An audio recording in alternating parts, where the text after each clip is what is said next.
இந்த கடன் தள்ளுபடி விவசாயிகளுக்கு தேர்தலுக்கு முன் வழங்கப்பட்ட வாக்குறுதியில் வந்து கடன் தள்ளுபடி கொடுக்கணும்னு சொன்னாங்க. ஆனால் வெறும் 50,000க்கு கீழே இருக்கிற விவசாயிகளோட கடன்கள் மட்டும்தான் தள்ளுபடி செய்கிறேன்னு சொல்லியிருக்கிறாங்க. இது புதிதாக பதவியேற்றிருக்கிற டிகேஎஸ் சிவகுமார் அவர்கள் ரொம்ப வெளிப்படையாகவே சொல்லியிருக்கிறாங்க, மேகதாது அணை கட்டப்படும், அது சட்ட விதிகளுக்கு உட்பட்டு கட்டப்படும், அதில் எந்த மாற்றமும் இல்லை அப்படின்னு சொல்லி அவர் வந்து பகிரங்கமாக வந்து ஒரு ஸ்டேட்மெண்ட் கொடுத்துருக்கிறாரு. இப்பயே வந்து விவசாயிகளும் விவசாய இயக்கங்களும் பொதுவுடைமை தோழர்களும் அங்கே வந்து பொதுவுடைமை கட்சிகளும் வந்து அதை பற்றி பேச ஆரம்பிக்கிறாங்க. எல்லாருமே ஒரு அச்ச சூழலில் இருக்கிறாங்க, அச்சமான சூழலில் இருக்கிறாங்க. இந்த நிலையில் வந்து மாண்புமிகு முதலமைச்சர் அவர்கள் மூகாம்பிகை கோயிலுக்கு போயிருக்கிறாங்க.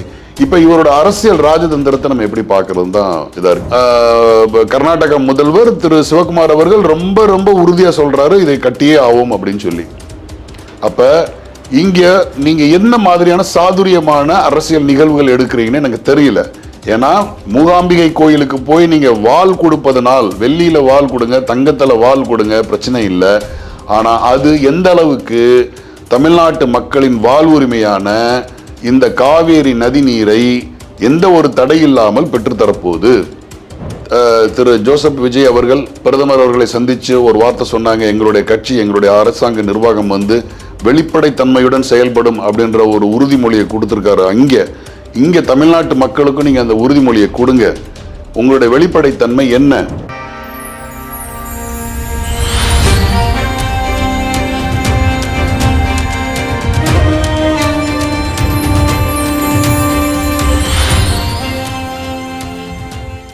வாகை தமிழ் நேயர்களுக்கு வணக்கம். இன்னைக்கு வந்து ரொம்ப ஒரு முக்கியமான ஒரு செய்தி வந்து நம்ம பேசப்படணும். குறிப்பாக வந்து காவிரி டெல்டா பகுதிகளில் வந்து குறுவை சாகுபடிகளுக்கான சூழலில் மேட்டூர்லேருந்து திறந்து விடப்பட வேண்டிய தண்ணீர் திறந்து விடப்படலை. ஜூன் 12 வழக்கமாக தண்ணீர் திறந்து விடப்படும் தேதி, ஆனால் தண்ணீர் திறந்து விடப்படலை. அதுக்கு காரணம் வந்து மழை பெய்த பொழிவு வந்து அந்தளவுக்கு சாதகமாக இல்லை. ரைட்டு. இதற்கிடையில் வந்து ஒரு 134.8 கோடி ரூபாய் வந்து குறுவை சாகுபடி விவசாயிகளுக்காக தமிழ்நாடு அரசு வந்து நிதி ஒதுக்கி இருக்கிறது. அது பாராட்டத்தக்கது. ஆனால் இங்கே கவனிக்கத்தக்க ஒரு முக்கியமான ஒரு விஷயம் என்னன்னு கேட்டிங்கன்னா, இந்த கடன் தள்ளுபடி விவசாயிகளுக்கு தேர்தலுக்கு முன் வழங்கப்பட்ட வாக்குறுதியில் வந்து கடன் தள்ளுபடி கொடுக்கணும்னு சொன்னாங்க. ஆனால் வெறும் 50,000க்கு கீழே இருக்கிற விவசாயிகளோட கடன்கள் மட்டும்தான் தள்ளுபடி செய்கிறேன்னு சொல்லியிருக்கிறாங்க. இது வந்து ஒரு பெரிய பாதிப்பை ஏற்படுத்தும் நிச்சயமாக. இதற்கிடையில் வந்து இங்கே வந்து தாவேகாவுடன் கூட்டணி ஆட்சியில் கூட்டணியில் இருக்கக்கூடிய காங்கிரஸ் ஆளும் கர்நாடக மாநிலத்தில் வந்து புதிதாக பதவியேற்றிருக்கிற டிகேஎஸ் சிவகுமார் அவர்கள் ரொம்ப வெளிப்படையாகவே சொல்லியிருக்கிறாங்க, மேகதாது அணை கட்டப்படும், அது சட்ட விதிகளுக்கு உட்பட்டு கட்டப்படும், அதில் எந்த மாற்றமும் இல்லை அப்படின்னு சொல்லி அவர் வந்து பகிரங்கமாக வந்து ஒரு ஸ்டேட்மெண்ட் கொடுத்துருக்கிறாரு. இங்கே வந்து காவேரி நதிநீர் பங்கீட்டில் வந்து நமக்கு கர்நாடகாவுக்கும் இடையில் பல ஆண்டுகளாக 1890களிலிருந்தே அது வந்து ஒரு பெரிய டிஸ்பியூட் இருக்குது. கடைசியாக வந்து நமக்கான இப்போ மேகதாது பிரச்சனைகளில் வந்து நமக்கு தமிழ்நாடு அரசாங்கமும் வந்து சுப்ரீம் கோர்ட்டில் வந்து தாக்கல் செஞ்சுருக்கிறாங்க. இதற்கு இடையில் என்னென்னா, இது ரொம்ப ப்ரீமெச்சூர்டு ஸ்டேஜில் தான் இருக்குதுன்னு சொல்லி சுப்ரீம் கோர்ட் வந்து அதை வந்து இது பண்ணி வச்சுருக்கிறாங்க. இந்த பக்கம் வந்து ஒரு முழுமையான டிபிஆர்னு சொல்லக்கூடிய முழுமையான அந்த ப்ராஜெக்டுக்கான திட்டங்களை வந்து கர்நாடக அரசு செயல்படுத்த ஆரம்பிச்சிருச்சு. ரொம்ப நெருக்கடியான சென்சிட்டிவான பிரச்சனை. இது எப்படி நம்ம பார்க்கணும்னா, இந்தியா பாகிஸ்தான் அப்படின்ற அந்த இரு நாடுகள் கூட இந்த இந்தியா பாகிஸ்தான்னா எதிரும் புதிரும் அப்படின்றது தான் சர்வதேச அளவில் பார்க்கப்படுது.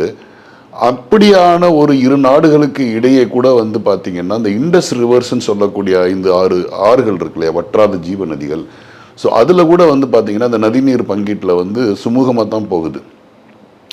இப்போ சமீபத்தில் நடந்த தீவிரவாத தாக்குதல்களுக்கு பின்னாடி 2025 நடந்த அந்த தாக்குதலுக்கு பின்னாடி கூட இந்தியா கடுமையாக எச்சரித்தது, உங்களுக்கு தண்ணீர் தரமாட்டோம் அப்படின்னு சொல்லி.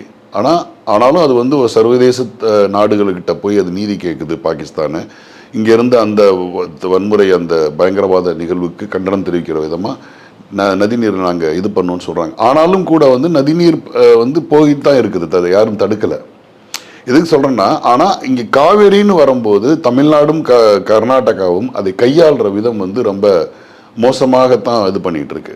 இப்போ இதற்கிடையில் வந்து மாண்புமிகு முதலமைச்சர் அவர்கள் வந்து கர்நாடகா போயிருக்கிறாங்க. அங்கே வந்து மூகாம்பிகை கோயிலுக்கு போய் ஒரு பெரிய வால், வெள்ளியில் வால் கொடுத்து பூஜை செஞ்சுட்டு வந்திருக்கிறாங்க.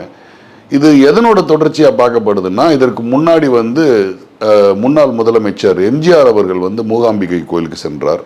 அவர் தங்கத்திலால் ஆன வாள் ஒன்றை அந்த கோயிலுக்கு கொடுத்தார். அதற்கு பிறகு ஜெயலலிதா அவர்கள் சென்று கோயிலில் வழிபட்டு எப்பப்பெல்லாம் போகிறாங்களோ அந்த வாளை வச்சு பூஜைலாம் செஞ்சு பண்ணுறது வழக்கம். இப்போ தன்னோட எம்ஜிஆரோட பாணியில் வந்து அரசியல் பண்ணுறதா சொல்லக்கூடிய திரு ஜோசப் விஜய் அவர்கள் மூகாம்பிகை கோயிலுக்கு போயிருக்கிறாங்க. நல்ல செய்தி தான். ஏன்னா ஒரு எல்லா கோயில்களுக்கும் போகிறது ரொம்ப ஆரோக்கியமான விஷயம்.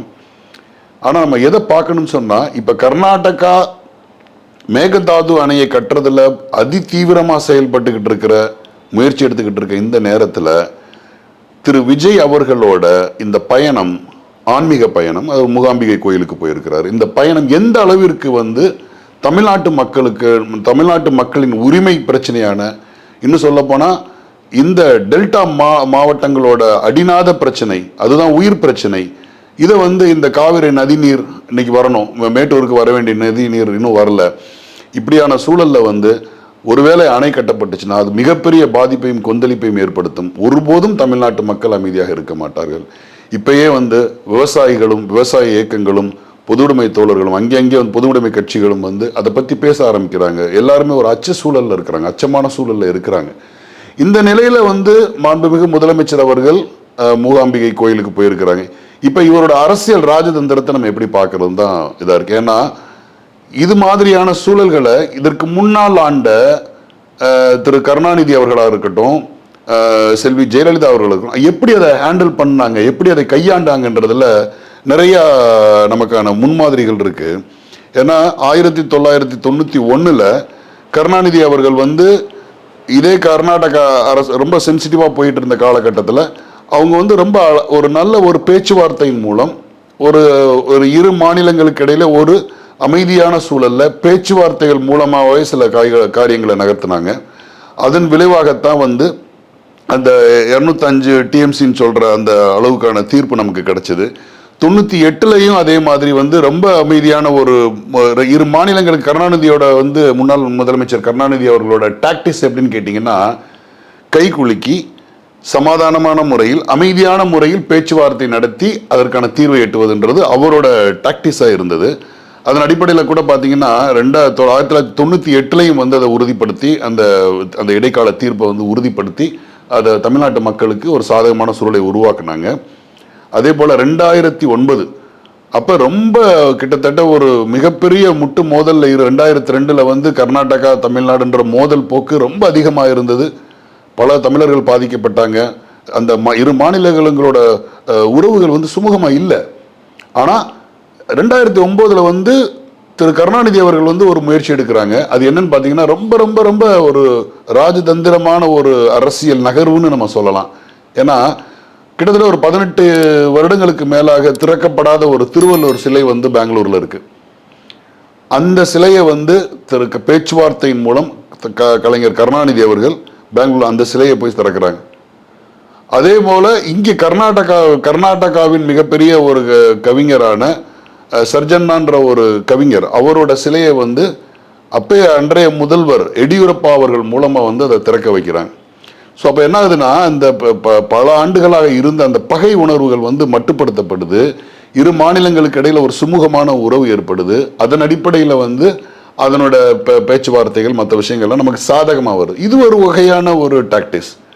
அதே போல் நீங்கள் அம்மையார் செல்வி ஜெயலலிதா அவர்கள் பார்த்தீங்கன்னா, அவங்க அதிரடியாக வந்து தனக்கு அந்த தீர்ப்பை வந்து நீங்கள் வந்து பதிவு பண்ணணும், சட்டப்புத்தகத்தில் பதிவு பண்ணணுன்ற அந்த ஒரு அடிப்படையில் வந்து அவங்க உண்ணாவிரதம் இருந்தாங்க. 2003 உண்ணாவிரதம் இருந்தாங்க. அப்படி போராடி வந்து இரு தலைவர்களும் வந்து அந்த நதிநீர், காவேரி நதிநீர் வந்து நமக்கு கிடைக்க பெறுறதுல வந்து ரொம்ப முழு முயற்சி எடுத்து பண்ணாங்க. இது அவங்களோட டாக்டிக்ஸாக இருக்கு. இதற்கு இடையில வந்து இப்போ இன்றைய முதல்வர் திரு ஜோசப் விஜய் அவர்கள் இந்த இந்த இந்த விஷயத்தை எப்படி கையாள போறாங்க, இந்த மேகதாது அணை கட்டுவதை எப்படி தடுக்க போறாங்க? ஏன்னா இன்னைக்கு அவங்க கூட்டணியில தான் காங்கிரஸ் இருக்கு. இந்த காங்கிரஸ் தான் வந்து இங்கே கர்நாடகாவில் ஆட்சியில் இருக்கு. மத்தியில் போய் அவங்க போய் சோனியா காந்தி இப்போ சமீபத்தில் டெல்லிக்கு போகும்போது சோனியா காந்தி அவர்களை சந்திச்சிருக்காங்க, ராகுல் காந்தி சந்திச்சிருக்காங்க. என்ன மாதிரியான பேச்சுவார்த்தை நடத்தினாங்க? அவங்க இதற்கு இசைவு தெரிவிச்சிருக்கிறாங்களா? அதாவது மேகதாது அணை கட்டாமல் இருக்கிறதுக்கு இசைவு தெரிவிச்சிருக்கிறாங்களா? அப்படி எதுவும் தெரியல. ஏன்னா கர்நாடக முதல்வர் திரு சிவகுமார் அவர்கள் ரொம்ப ரொம்ப உறுதியாக சொல்றாரு இதை கட்டியே ஆகும் அப்படின்னு சொல்லி. அப்ப இங்க நீங்க என்ன மாதிரியான சாதுரியமான அரசியல் நிகழ்வுகள் எடுக்கிறீங்கன்னு எனக்கு தெரியல. ஏன்னா மூகாம்பிகை கோயிலுக்கு போய் நீங்க வாள் கொடுப்பதனால், வெள்ளியில வாள் கொடுங்க, தங்கத்துல வாள் கொடுங்க, பிரச்சனை இல்லை. ஆனா அது எந்த அளவுக்கு தமிழ்நாட்டு மக்களின் வாழ்வுரிமையான இந்த காவேரி நதி நீரை எந்த ஒரு தடை இல்லாமல் பெற்றுத்தரப்போகுது? ஏன்னா டெல்டாவை நம்பிதான் தமிழ்நாடு இருக்கு. டெல்டா வறட்சியானால் ஒட்டுமொத்த தமிழ்நாடும் பஞ்சமாகும் என்ற மிகப்பெரிய அச்சம் எல்லாருக்கும், கலவர சூழல் எல்லாருக்கும் நிக்குது. இப்ப எதற்குமே வாய் திறக்காத முதல்வர் அப்படின்ற ஒரு விமர்சனம் உங்க மேல இருக்கு. இந்த நிலையில நீங்க எப்படி நீங்க போய் முதல்வரை சந்திச்சு நீங்க பிரதமரை சந்திக்க போனீங்க, பிரதமரை சந்திச்சதுக்கு பின்னாடி இதை பத்தி ஏதாவது பேசினாங்களா, இல்ல இது என்ன மாதிரி இப்ப சட்ட நடவடிக்கை எடுக்க போறாங்க என்றது எதுவுமே தெரியல. ஏன்னா அவங்க அதிரடியா போராட்ட இயக்கங்கள் நடத்தி தமிழ்நாட்டோட உரிமையை நிலைநாட்ட போறாரா, இல்ல ரொம்ப இணக்கமான சூழல்ல கருணாநிதி அவர்களின் பாணியில இரு மாநிலங்களுக்கு இடையில உறவை ஏற்படுத்தி ரொம்ப இந்த பிரச்சனையை நிறுத்துறதுக்கான வழிகள் செஞ்சு நமக்கான தீர்வு எடுத்து தர போறாரா, அதுவும் நமக்கு தெரியல. ஏன்னா இந்த மாதிரியான காலகட்டங்கள்ல முதல்ல வந்து அவசரமாக எல்லா அனைத்து கட்சி கூட்டங்கள் கூட்டப்படணும், கூட்டப்பட்டு ஒருமித்த கருத்துக்களை எடுக்கணும், வலுவான சட்ட போராட்டங்களை வந்து நீங்க உச்சநீதிமன்றத்தில் எடுக்கணும். ஏன்னா எந்த ஒரு காரணத்தை கொண்டும் உச்சநீதிமன்றத்தில் கர்நாடக அரசு வந்து அனுமதி வாங்கக்கூடாது அப்படின்ற மிகப்பெரிய சவாலான பல விஷயங்கள் இருக்கு. இதுல திரு ஜோசப் விஜய் அவர்கள் பிரதமர் அவர்களை சந்திச்சு ஒரு வார்த்தை சொன்னாங்க, எங்களுடைய கட்சி எங்களுடைய அரசாங்க நிர்வாகம் வந்து வெளிப்படைத்தன்மையுடன் செயல்படும் அப்படின்ற ஒரு உறுதிமொழியை கொடுத்திருக்காரு. இங்க தமிழ்நாட்டு மக்களுக்கும் நீங்க அந்த உறுதிமொழியை கொடுங்க. உங்களுடைய வெளிப்படைத்தன்மை என்ன மாதிரியான ராஜதந்திர நடவடிக்கைகள் எடுக்க போறீங்க என்று நீங்க எங்களுக்கு சொல்லுங்க. ஏன்னா இது வந்து உயிர் நாடி பிரச்சனை, காவிரி பிரச்சனை உயிர் நாடி பிரச்சனை. இதை யாரும் எளிதில் கடந்து விட முடியாது. இது நீங்கள் உடனடியாக கவனிக்க வேண்டிய விஷயம். இதுல வந்து இன்னொரு 6 மாசம் கொடுங்கன்னு கேட்கிற நிலைமையில இல்ல. குறுவை சாகுபடியோ விவசாயிகளோ இன்னும் 6 மாசம் காத்திருக்க முடியாது. நீங்க மற்ற விஷயங்கள்ல நீங்க எப்படி வேண்டாம் நலத்திட்டங்கள்ல டைம் எடுத்துக்கங்க. ஆனா காவிரி நதி நீர் வந்து கடைக்கோடி தமிழ்நாட்டுக்கும் வந்து சேர வேண்டும், தடையில்லாமல் வந்து சேர வேண்டும். அதற்கு இப்பொழுதும் எப்பொழுதும் எந்த குறுக்கீடும் வந்து கர்நாடக அரசு செய்யக்கூடாது என்பது ஒட்டுமொத்த தமிழ்நாட்டு மக்களின் மன உணர்வாக இருக்கிறது. அதை மதிர்த்து அதனுடைய சீரியஸ்னஸ் புரிந்து அதனுடைய எவ்வளவு சென்சிட்டிவான விஷயம்ன்றதை புரிந்து முதலமைச்சர் திரு ஜோசப் விஜய் அவர்கள் நடவடிக்கையை எடுக்க வேண்டும் என்பது எங்கள் அனைவருடைய கருத்தாக இருக்கிறது. நன்றி, வணக்கம்.